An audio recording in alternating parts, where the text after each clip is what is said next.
Most procurement teams say they do category management, but in reality, many are just buying the same things every year from the same suppliers with slightly better prices. So, what's missing?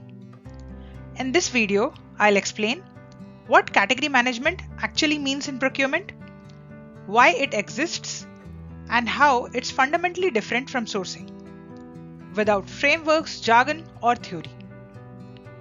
If you have ever wondered why procurement stays busy but struggles to create real impact, this will make it clear. Let's start with how procurement traditionally operates.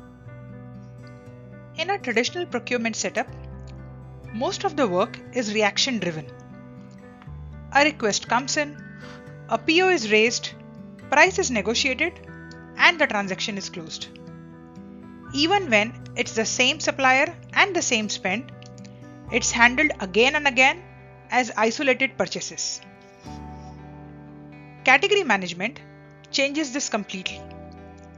Instead of managing transactions, procurement manages the entire spend category: suppliers, volumes, contracts, risks, and opportunities as one business unit. So the role shifts from reacting to demand to planning, structuring, and driving long-term value.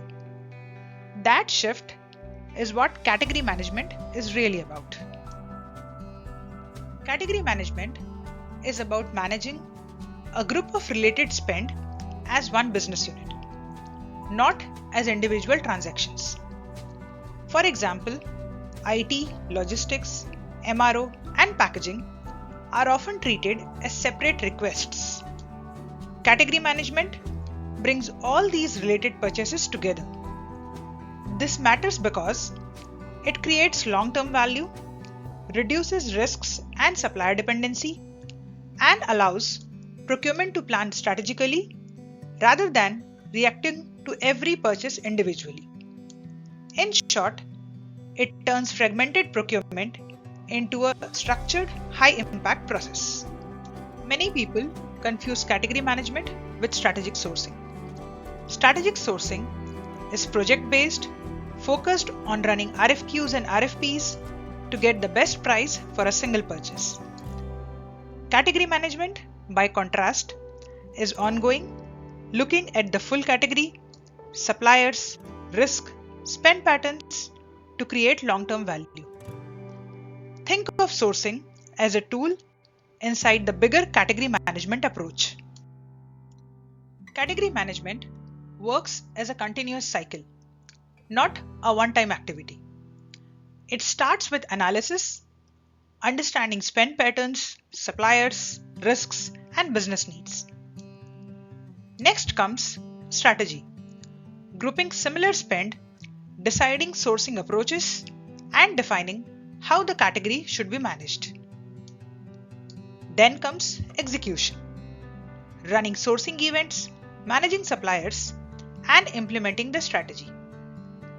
But this does not stop here. After execution, results and learnings feed back into analysis. What worked, what didn't, and what changed. This feedback loop is what makes category management a living, evolving process, not a static plan. That's how procurement moves from reacting to continuously improving. Category management is used by category managers, strategic buyers, and procurement managers. Basically, anyone responsible for strategic spend. It's mostly valuable when the category has high spend, high risk, or high complexity. The benefits: long-term value, reduced supplier dependency, and more efficient procurement processes. Thanks for watching this video on category management. In the next video, we'll cover how to build a category strategy step by step. Make sure to subscribe to Procurement Secrets for practical procurement knowledge you can apply immediately.